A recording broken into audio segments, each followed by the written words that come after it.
Hey, what's up guys? Welcome to my channel and I am back with a new video. So, the Oppo F9 was announced in August 2018 and hit store in September. But we might see the Oppo F9 slightly earlier in next year as Oppo is apparently already working on firmware for the phone.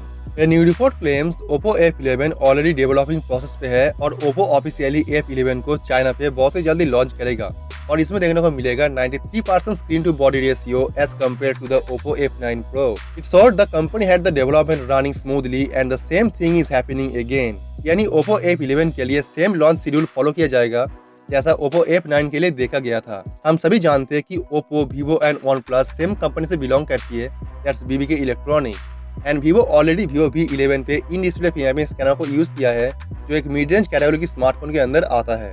लेकिन Vivo यहाँ पे काफी अलग तरीके का in display fingerprint scanner use किया है जो बेस्ड है ऑप्टिकल बेस्ड टेक्नोलॉजी पे, जिसका डेवलपिंग कॉस्ट काफी कम है और ये उतना एक्यूरेट भी नहीं है। आप अगर Vivo V11 की इन डिस्प्ले फिंगरप्रिंट स्कैनर को देखेंगे तो आप देख पाएंगे ये नॉर्मल फिंगरप्रिंट स्कैनर से काफी स्लो है और ये उतना एक्यूरेटली काम भी नहीं करता और डिस्प्ले के ऊपर थोड़ा प्रेशर देना पड़ता है ताकि ये डिस्प्ले काम कर सके। रूमर के हिसाब से अपकमिंग Oppo F11 में इन डिस्प्ले फिंगरप्रिंट स्कैनर देखने को मिलेगा और ये थोड़ा अपग्रेड ऑप्टिकल बेस्ड टेक्नोलॉजी के साथ देखने को मिलेगा जो उतना एक्यूरेट तो नहीं है बट ये आपको स्मूथली काम करने में हेल्प करेगा। The report also added Oppo F11 पहली बार ट्रिपल रियर कैमरा सिस्टम के साथ देखने को मिलेगा and it will came with some new camera feature. और यहाँ पे अगर बात किया जाए फोन की कैमरा मेगापिक्सल के बारे में तो आप यहाँ पे देख पाएंगे ए 24 megapixel main camera lens, a 5 megapixel depth sensor lens and a 8 megapixel wide angle lenses और a ultra high quality enhanced photography। यह अभी तक कंफर्म नहीं है कि Oppo F11 में सुपर स्लोमो वीडियो रिकॉर्डिंग देखने को मिलेगा या फिर नहीं, but I think Oppo F11 में सुपर स्लोमो रिकॉर्डिंग देखने को मिलेगा